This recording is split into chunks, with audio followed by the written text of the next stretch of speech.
Good afternoon, everyone. My name is Charlotte Scullion, and I work for Henry Brothers as an HR advisor. So why am I here today? Well, today I'm here to talk to you about what mental health is, why good mental health matters, knowing the steps that we can take to build resilience and positivity, but also planning those long-term actions for improving mental health and how we can actually create awareness of them. According to the World Health Organization, mental health is a state of well-being in which an individual realises his or her own capabilities. They're able to actually cope with the normal stresses of life. They can be productive and actually give back to his or her community. Poor mental health is one of the biggest issues in today's society, and that includes everything from the most commonly experienced signs and symptoms of stress and depression right through to those most complex mental health conditions. I'm just going to put a few facts and figures up on the board for you. Some of them might actually be a little bit surprising. You can see that the prevalence of mental health is actually 25% higher here in Northern Ireland than it is in England. According to the Northern Ireland Health Survey, on average, more women, 20%, than men, 16%, actually report signs of mental health problems. The age 45 to 49 group of women had the highest suicide death rates for females in Northern Ireland in 2018. CITB described poor mental health in the construction industry as a silent epidemic, showing how work-related stress, depression and anxiety have actually overtaken some of the most serious disorders as the most reported workplace health issue in the sector. CITB also explained how the construction industry has more suicides than any other profession, with a shocking 454 construction workers taking their own lives in 2016 throughout the UK. Mental health is everyone's business. We all have times where we feel down or stressed. However, most of the time those feelings do pass, but sometimes they can develop into a more serious problem, and that in fact could happen to any of us. Everyone is different. You may bounce back from a setback, while someone else may feel way down for a very long time. Your mental health doesn't always stay the same. It changes as circumstances change and as you move through different stages in your life. I'm just going to talk through a few different steps that you can take in order to manage your own mental health. Talk about your feelings. Now, sometimes being a woman in a man's world, this is a very difficult thing to do because talking about your feelings can actually be thought of as a sign of weakness. This stigma has to be removed. It's actually you taking charge of your own well-being and doing what you can do to stay healthy.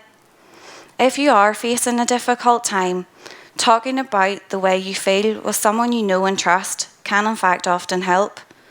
Your colleagues, family and friends may be able to offer practical help or advice and give you another perspective on what actually might be causing that problem. Even if they can't help, often just talking something through and feeling that there is someone there to listen and understand you can make you feel so much better. Keeping active. Regular exercise can boost your self-esteem, it can help you become more confident, it can help you concentrate and feel better. Exercise keeps your brain and other vital organs healthy and also is a significant benefit towards improving your mental health. Now, I know you are probably the same as me and you find it difficult to take time for regular exercise, not only too busy work, family or other commitments. If that is the case, please do try to establish as much regularity as you can, or set time aside for yourself to look after you both physically and mentally, especially during stressful periods. The saying is definitely true. You are what you eat. You are probably like myself. When you're feeling down or under stress, you reach for that chocolate bar. An apple or a banana just isn't going to quite cut it. Food does have a lasting long effect and it can affect our mental health. According to the Mental Health Foundation, Your brain needs a mixture of nutrients in order to stay healthy, and they recommend 3 meals a day plus plenty of water, and that is ideal for maintaining good mental health. Keep in touch. Strong family ties and supportive friends or colleagues can actually help you deal with the stresses of life. Family, friends and colleagues can make you feel included and cared for, and they can offer different views and help solve practical problems. I am like any typical woman. There is nothing better than I love a good face-to-face catch-up with friends, family or colleagues. However, this isn't always possible. There are so many other platforms of keeping in touch with people nowadays, be it text message, social media. Keep that line of communication open. It is good for you. As much as we don't like it, none of us are superhuman, and we all sometimes get tired or overwhelmed by how we feel when things don't go to plan. If things get too much, it is time to set our pride aside and in fact actually ask for help. Family, friends or colleagues will be able to offer practical help or a listening ear. If that is not what you need and you need to go down a more professional route, help is out there, and there are so many local services available to us all, the majority of them in fact free of charge. The sixth one is probably the hardest out of them all, and that is accepting who you are as an individual. Some of us make people laugh, some of us are good at maths, and others are fantastic cooks. Over the past years, I have come to realise that in fact we are all different. As you get older, it's much healthier to accept that you are unique. Feeling good about yourself boosts your confidence to learn new skills, visit new places, and make new friends. Be proud of who you are. Recognise and accept the things that you may not be good at, but to concentrate on the things that you are. If there's anything that you do want to change, you always have to ask this question: are my expectations realistic? If so, work towards those changes in small steps. There are many times or situations in your life that are more difficult than others. The capacity to stay mentally well during those times is called resilience. Resilience is not simply a person's ability to bounce back, but in fact their capability to adapt in the face of challenging circumstances whilst maintaining a stable mental well-being. Resilience is in fact something that can change over time, and that we as individuals have the power to change it. Resilience can be taught and learned, and the elements that build resilience can in fact be introduced into everyday life. And here are some tips on how you might actually be able to develop and strengthen your own resilience. It's been spoke about today, and it's building those healthy relationships with people. Building and maintaining constructive relationships with people is an important part of staying mentally well. If you spend time around positive and supportive people, you're more likely to have a better self-image, be more confident, and feel able to actually face those difficult times. Do something that you enjoy. Take time out to do something that you can enjoy can in fact improve your mental health. Getting that work-life balance at times can be extremely difficult. However, you have to make that time to do things that you enjoy, even as simple as walking the dog. It's important to take time to relax, even if you don't feel that you're under any stress. There are many times that I feel myself that I am running on empty. I try to take time aside every evening to do something that I like, be it even 15 minutes to read a book. Identify your mood triggers. There are always many things that trigger our mood, be it at work or even at home. May it be when you walk that floor and 2 minutes later somebody decides to come and walk over it. Knowing what affects your mood can help you take steps to avoid situations or build resilience to the things that have a negative impact on you. Even if you can't change the situation, knowing that what the triggers are can help you remember to take care of yourself through these times. Don't ignore your problems. In fact, figure out what needs to be done, make a plan, and take action. Now, that example that I gave was extremely minor. However, you need to take time to recover from major setbacks. traumatic events, or losses, and know that your situation can improve if you do work at it. Look after yourself. Everyone has times when they face challenging situations and do find it difficult to cope. If you are experiencing a difficult time, it is important to look after yourself and to try and get through it. Be careful not to put too much pressure on yourself and don't let things build up. If you're finding it difficult to cope on your own, don't be afraid to ask for help. Becoming more resilient does take time and practice, and if you don't feel like you're making progress or you don't know where to start, consider talking to a mental health provider. With guidance, you can improve your resiliency and your mental well-being. Is your glass half empty or half full? Positive thinking is the practice of focusing on the good in any given situation, and it can have a big impact on not only your physical but your mental health. It doesn't mean that you ignore reality or make light of any problems. It simply means that you approach the good and the bad in life with the expectations that things will in fact go well. Positive thinking means that you approach the unpleasantness in a more positive and productive way. You think the best is going to happen and not actually the worst. Positive thinking often starts with self-talk, and self-talk is the endless stream of unspoken thoughts that run through your mind. These thoughts are automatic and can be both positive or negative. Some of your self-talk comes from logic and reason, however others come from misconceptions that you create because of the lack of information that you have been given.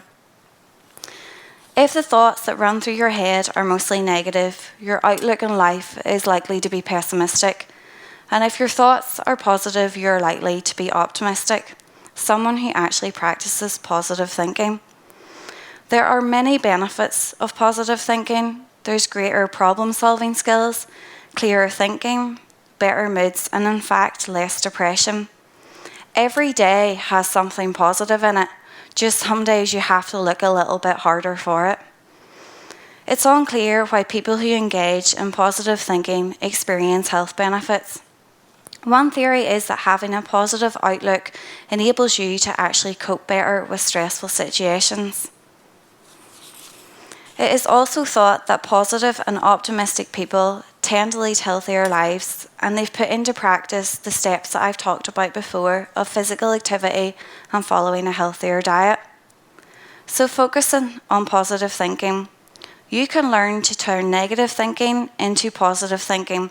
The process, in fact, is actually quite simple, but it does take time and practice. You are creating a new habit after all. Here are some ways to think and behave in a more positive way. Identify areas to change.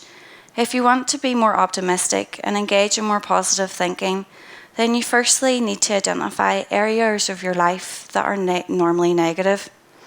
Whether it's your work, your daily commute, or even a relationship, you can start by focusing on these one areas and approach them in a more positive way. We all love a laugh, so you have to be open to humour. Give yourself permission to smile and have a laugh, especially during difficult times. Seek humour in everyday happenings. When you can laugh at life, you will indeed feel less stressed. Surround yourself with positive people. Communication is key, but the people have to be positive, supportive, and those that you can depend on to give helpful advice and feedback. Negative people will increase your stress levels and no doubt not help in any great way. Practice positive self-talk. Start by following one simple rule. Don't say anything to yourself that you wouldn't say out loud to anyone else. Be gentle and encouraging with yourself. Putting positive thinking into practice. There may be thoughts that you have had before. I've never done this before. You can now change to, it's an opportunity to learn something new. If you tend to have a negative outlook on life, you will not become an optimist overnight. When your state of mind is generally optimistic, you'll be better able to handle everyday stress in a more constructive way. If you're living with high levels of stress, you're putting your entire well-being at risk. It narrows your ability to clearly think, function effectively, and enjoy life. Effective stress management helps you break the hold stress has on your life so you can be happier, healthier, and more productive. Personally, my ultimate goal is to have that balanced life, time for work, for relationships and fun, but also being able to have that resilience to hold up under pressure and meet any challenges I face head on. Stress management is not a one size that fits all, and that's why it's important to experiment what works for you. I'm just going to go through a few examples that personally work for myself. Exercise. When you're feeling stressed, the last thing you probably feel like doing is getting up and exercising. But physical activity is a huge stress reliever for me. I am by no means an athlete or spend hours in the gym to reap the benefits of for my health. A simple 30-minute to 1 hour session in the gym twice a week makes a massive difference. Poor time management causes me a lot of stress, and I really do panic and be flustered when things don't go well. I am a list person, and on a daily basis, I make a list of tasks that I need to do in priority order, be that at work or even at home. I do, in fact, try to get those most unpleasant tasks out of the road first, and in result, hopefully have a more pleasant day. I love my own company and can reduce my stress by carving out me time. I still live at home, so sometimes it can be hard when you go home in the evenings to really get that time and be caught up in that hustle and bustle of life so that I forget to take of my own needs. Every day I try to set aside time to read a book. This is something that I have only ever done when I'm on holidays by the pool. It was really the only time I could ever concentrate. Now, doing that at home, be it even 15 minutes, and having it in my daily schedule, it allows me to recharge my batteries. Break the taboo. Mental health is still a taboo subject within the workplace, and 67% of employees feel scared, embarrassed, or unable to talk about mental health concerns with their employer. This was a large barrier for us to break. Construction is a male-dominant workplace, and there was a large stigma around men being tough and not wanting to talk about their feelings, and also women being seen as weak if they actually opened up. To break this taboo and create an open and caring culture, Henry Brothers felt it's very important to get senior management support and take a top-down approach. If senior management are speaking out about an issue, that will trickle down eventually to all your employees. Addressing a stigma in a workplace can sometimes be a very difficult thing to do, but it is critical for people to come forward and enable them to do so to seek help. Here at Henry Brothers, we value our employees' mental health, and we want to raise awareness of the importance of protecting and promoting our own mental health, as well as recognising the symptoms and signs of mental health problems. Last year, our main training objective was that everyone received mental health training, and we worked in conjunction with CITB and Mates and Minds and rolled out a programme of mental health training at all levels of the company. A number of our directors also participated in focused mental health training courses, and furthermore, a number of personnel based at either site and on office, myself included, completed training to become a mental health first aider. Our aim was to ensure that every employee attended a mental health awareness session, and so we arranged for the CITB mobile unit to come and visit all our offices and sites, and I can gladly now say that that has been completed. There were many benefits and lessons learnt from the awareness session. We got construction workers thinking about mental health, something that they may have never done before. It was a chance for them to be familiar with mental health literacy, to know that there is support out there if they didn't in fact want to come to us. We helped reduce the stigma around mental ill health, and our employees gained confidence in guiding people towards appropriate support if they felt that they couldn't help them themselves. and it also identified how managers' behaviours can affect worker well-being. In December, another 8 members of personnel, including myself, attended the Inspire Knowledge and Leadership course on coping with grief and loss that was also run in conjunction with CITB. Loss is something that we all face at some point in our lives. This may be because of a death of someone close to us, but it might also be due to other circumstances, such as the loss of our health or even a home.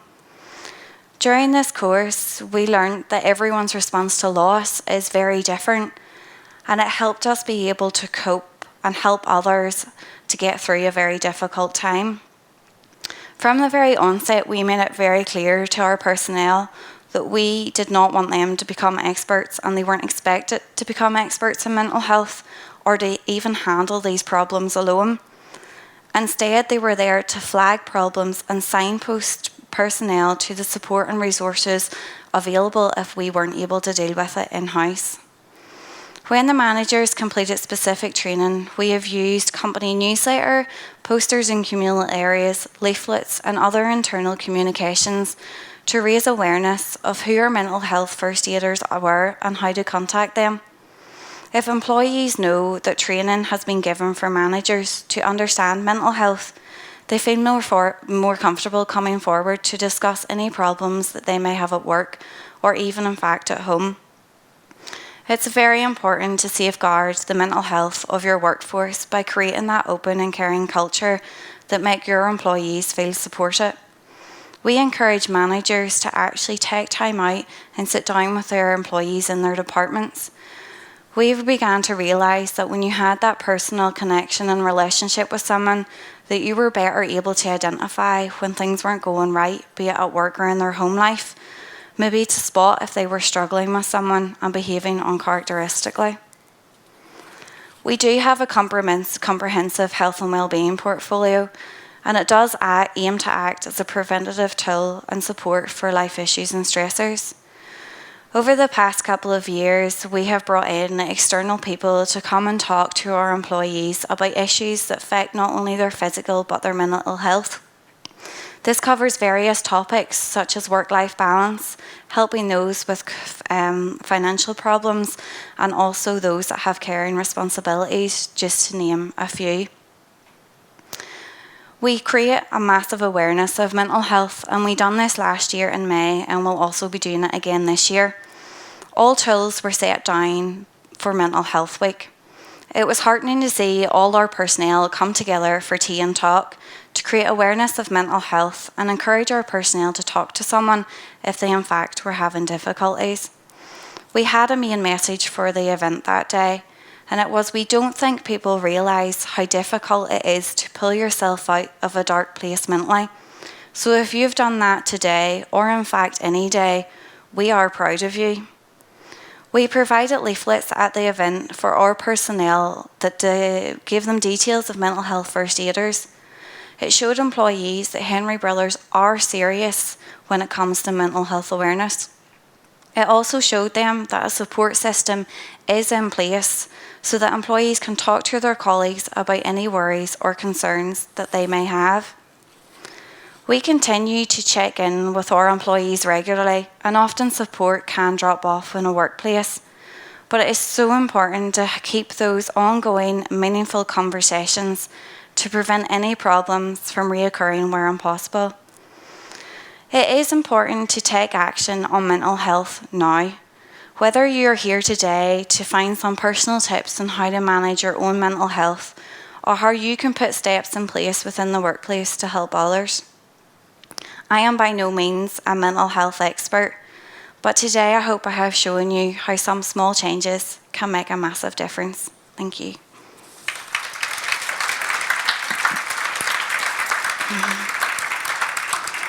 Charlotte, thank you for that. That was an incredible presentation, and there was an awful lot of food for thought there, and a lot of people that really, really connected with what you're saying, and the honesty was fantastic, because it really makes so much sense to talk if you've got problems, and that culture is changing, thank goodness. Are there any questions at this point? Anybody want to be brave? Fantastic. Shall I get a microphone to you? 1 second.